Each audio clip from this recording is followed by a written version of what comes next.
nomor 13. Di kecamatan saudara kalah. Tidak.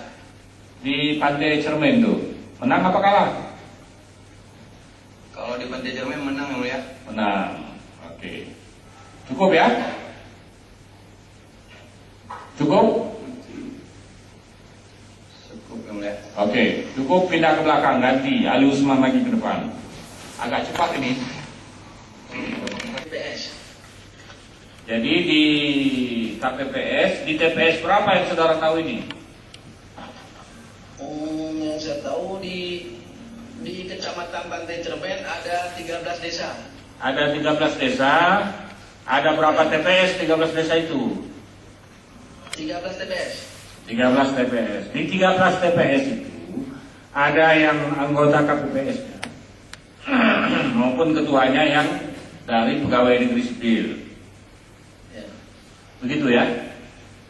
Ya. Ada yang ketua KPPS-nya? Bahkan dari Kecamatan Pantai Cermin ada ketua PPK-nya dari pegawai. Pegawai.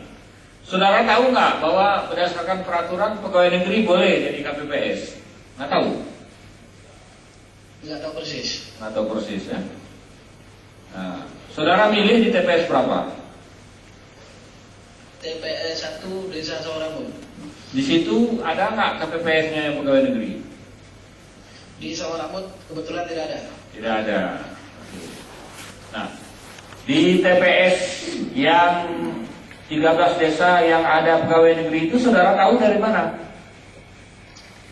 Kebetulan saya saksi kecamatan kan bisa muter di 25 desa. Bisa berkeliling. Dari situ ya saat saya berkeliling saya tahu bahwa ada pegawai-pegawai yang duduk di situ. 25 desa itu jauh juga kalau di Aceh itu. Naik Honda bisa seharian. Desanya berdekatan, Pak. Desa dekat. Tapi saudara langsung tahu, wah, ini pegawai negeri, ini bukan pegawai negeri. Bagaimana caranya?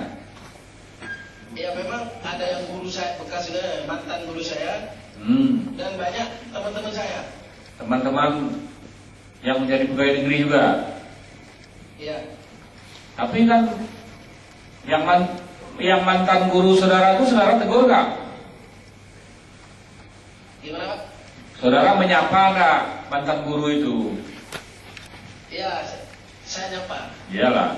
Apa kabar Pak? Kan gitu. Ada nggak dia ngajak-ngajak? Gimana nih? Suruh milih nomor berapa? Ada nggak gitu? Nggak ada. Waktu hari pencoblosan nggak ada. Nggak ada.